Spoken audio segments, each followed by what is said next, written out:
Ms. Ritu Bhatia. If you can possibly share insights from the planning or design perspectives, how has the pandemic affected the interior spaces? Good morning, everyone. Good morning to my fellow panelists and Jayant. It's been a mixed feedback. Initially, of course, during the pandemic, there was a lot of concern about social distancing and having less furniture, putting up partitions. But as we get back to life, and as we all have agreed that man is a social animal and likes to interact, so we are feeling that from that aspect, it has not affected planning in interior design. In the brands that we are working on in hospitality, there's no specification as such on changing the buffet or changing the seating. But from an overall trend, or from an overall, I would say, learning from what has happened, we are looking into planning spaces to make them more flexible for the future. Hopefully not, but in the scenario that we need to do any social distancing, furnitures are easy to move around and you have less fixed partitions. So that is one aspect which we are looking at. We're also looking at multi-use of spaces. While that has been there earlier as well, but I think today we are seeing that bring the guests down from the room, use spaces, and people do want to be in spaces where they see people. So having more of communal tables. Communal tables we actually started doing 10 years back. It was not very successful in India because as a culture, we're not comfortable in talking to strangers, as opposed to the West and especially in America where they'll say hi to you even on the road. But I think it's changing, and I think, as part of design and architecture, we need to create those spaces. Probably the younger generation is ready for that.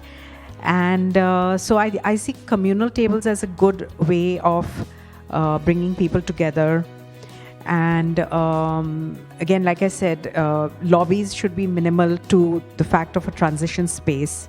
So in the Novotel Chittagong, which we are doing, the lobby actually, each zone in the lobby is defined. It's like a meet and greet space. There's a space for business meetings. There's a space for families to lounge in the evening. So those are things which are even more important today. And another thing which we want to do is, and I mean, we as designers, but also need to work with the brands on that, is family zones. Because I think attention to spaces for children, again, has not been thought of much in our country. When you travel overseas, and especially in resorts, or if you see the Club Med concept, they do a lot for children, recreation spaces, be it indoor or outdoor, and that I feel has always been missing even in resorts. It's coming, but it can be done better, and even in a business hotel, because families do travel today. Both business and leisure is merged, and as we're seeing with staycations and people going away as workations, so you can do all that with the Wi-Fi, but then what about actually thinking of spaces where the children will enjoy more? One of the older hotels in Shimla, the Cecil, has done it a long time back, and they actually have, I think, almost 1,000 square feet of dedicated recreation space for the child. And it's by default, it's a long space, but because of that, it starts with the toddlers and then it goes up to, a mid-range for children, and then it ends with the PlayStation for the older kids. So that is something which we would like to focus on more as well. Great, thank you very much for your insights. And Ms. Ritu Bhatia, again for you. During the unprecedented times, there was something that has come up which says revenue by design or design by revenue. But now again, earlier pre-COVID, it was designed by luxury. Now, what are your thoughts on that? I mean, as we are approaching pre-COVID levels back again, Right now, COVID is no more. It's gone. We get to see smiles now, and there are no more masks. So, what are your thoughts on design by revenue versus design by luxury? That's interesting. So I'm interpreting that in two ways.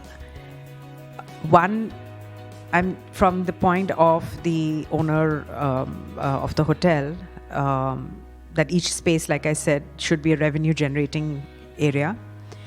And you do that by having, even in the lobby, you have cafes today, the whether it's a pastry counter or a coffee machine. So something which the hotel can earn revenue out of.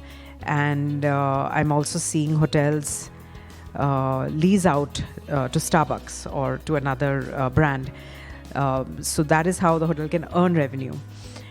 But the other part, which I think is more relevant to the question, is about the cost factor. And I think earlier Madhuji said less is more, and I think that also plays a role here, right, where it comes to design by revenue.